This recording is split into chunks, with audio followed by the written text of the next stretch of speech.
હાલમાં આ કાજલબેન મહેરિયાનો વિડીયો ખૂબ જ તેજીથી વાયરલ થઈ રહ્યો છે અને આ વિડીયોનું જે વાયરલ થવાનું મુખ્ય કારણ હોય તો એ છે કાજલબેનના જે આ ઈશારા।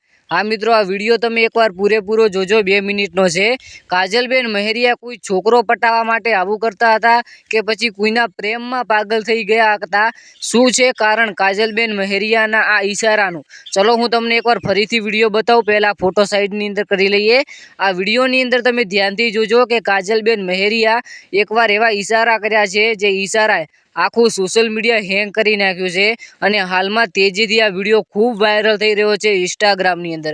કાજલબેન મહેરિયા કોઈના પ્રેમમાં પાગલ કે પછી કોઈને છોકરા પટાવવા માટે આવું કર્યું હતું? શું છે હકીકત? ચલો વિડીયોની અંદર જાણી લઈએ કાજલબેનની આ વિડીયોમાં। તો આ વાત કંઈક એમ છે કે એક લાઈવ પ્રોગ્રામ હોય છે, એ લાઈવ પ્રોગ્રામ કાજલબેન મહેરિયાનો હોય છે અને તેની અંદર આ વિડીયો ઉતારવામાં આવ્યો છે, ખૂબ જ વાયરલ થઈ રહ્યો છે અને મુખ્ય કારણ છે કે આ વિડીયોનું જે ઈશારા કર્યા છે તે ઈશારાનું। શું ખરેખર મિત્રો કોઈ પ્રેમની અંદર પાગલ થઈ ગયા હતા કે પછી કોઈ મિત્રો છોકરાને પટાવવા કરતા હતા? તો સૌપ્રથમ મિત્રો જણાવી લઈએ કે કોઈ પણ ખોટું ના વિચારવું। આપણા કાજલબેન મહેરિયા કોઈ પણ એવું કાર્ય ન કરે કે જેનાથી આપણી પબ્લિકને આપણને ગુસ્સો આવે, કારણ કે મિત્રો એક સારા લોક લાડીલા કલાકાર એટલે કે આપણા કાજલબેન મહેરિયા છે।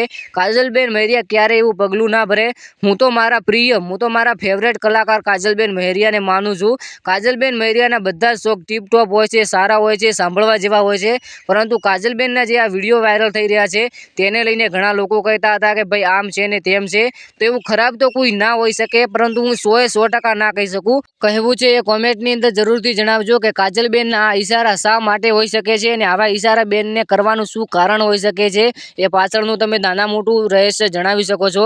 બાકી આપણી ચેનલ પર જો પહેલી વાર આવ્યા હોય તો સબસ્ક્રાઇબનું બટન દબાવી દેજો અને 10,000 સબસ્ક્રાઇબ થઈ ગયા છે તો સૌપ્રથમ તો આપનો દિલથી ખૂબ ખૂબ આભાર। તમારા માટે હું સુંદર મજાનો અભિનંદન આપવા માટે વિડીયો લઈને આવી રહ્યો છું ટૂંક જ સમયની અંદર। તો ચેનલને સબસ્ક્રાઇબ, વિડીયોને લાઇક કરી લેજો અને બને તેટલો આ વિડીયોને શેર કરજો, તેથી બીજા લોકોની પણ ગલતફહેમી છે એ મનની અંદરથી દૂર થાય।